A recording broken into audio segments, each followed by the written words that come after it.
Hello. Remember the videos I did about the Royal Mile? Things you might have missed. Well, there were things I missed too. So I've come back today to sort of fill in the gaps. Okay, first up, we're going to go behind St Giles and we're going to try to get into the old Parliament again. Hopefully it is open today. Okay, well that was slightly better than last time. I did get access inside, however there is no filming or photography allowed inside as it is a working courthouse still. I will have to pull some pictures offline and post them over top. It's definitely worth going in if you can and having a look. The entrance hall alone is quite spectacular. Okay, so I'm behind the Tron now.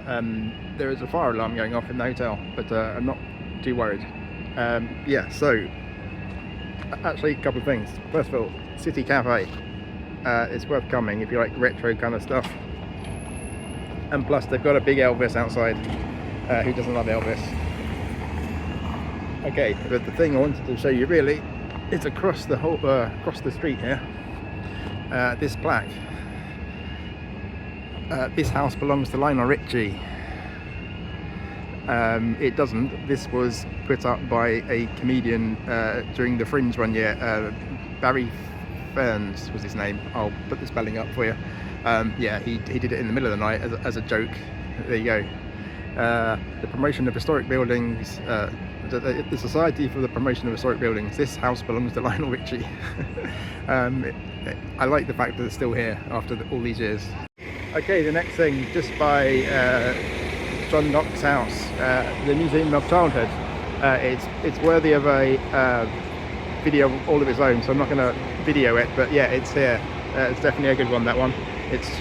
You can play a little game when you're in there, and it is see how many things that you used to own are now museum artifacts. Okay, Tweedle Court, just by the World's End pub. This is one that I absolutely could not have forgotten, and I did, tragically, because, well, you'll see. Yeah, so the actual court itself dates back to 1576, and this hall here is actually part of the King's Hall. So this would not have been inside the city of Edinburgh when this wall was built. And this wall was built by James II in 1450s. Well, not personally. He yeah, asked for it to be built. Okay, right. There is a specific thing though we need to find, which is of great historical interest.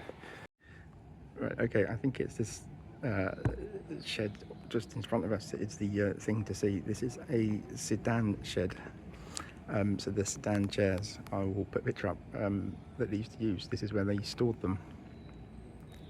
If this is the right building, this is the smallest specifically protected building in the whole of Edinburgh's UNESCO World Heritage Site. Wow, say that 10 times quick. Okay, well there was some council workers in there having their cigarette break right by their sheds, which is why I did some weird angles and etc, etc. Also several signs in there saying private property, etc, etc. The bit I was in was okay, but yeah, don't wander too far when you go in there. Okay, we need to go down the hill a bit more for the last thing. Okay, our last thing is this statue just here. I will zoom in.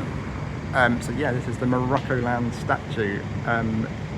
There is a few theories about this, but I will tell you the one that I found first when I was researching this last night. So there was a man named Andrew Gray who was involved in a riot in the 17th century. He was sentenced to death, but he escaped before they could carry out the sentence. He fled to Morocco, where he was enslaved. He somehow managed to rise through the ranks and become quite wealthy in Morocco. He returned to Edinburgh. He married the Lord Provost's daughter. He then cured her of the plague. I don't know what that's about. Yeah.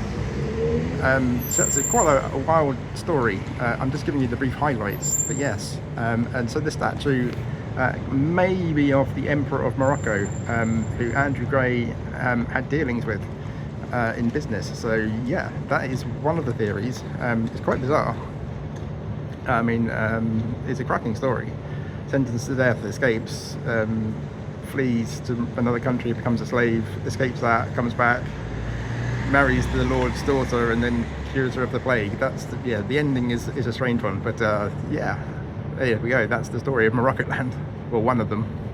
Okay, well, that's the Royal Mile finished again. Part 4 of 3. I'll learn. Okay, bye.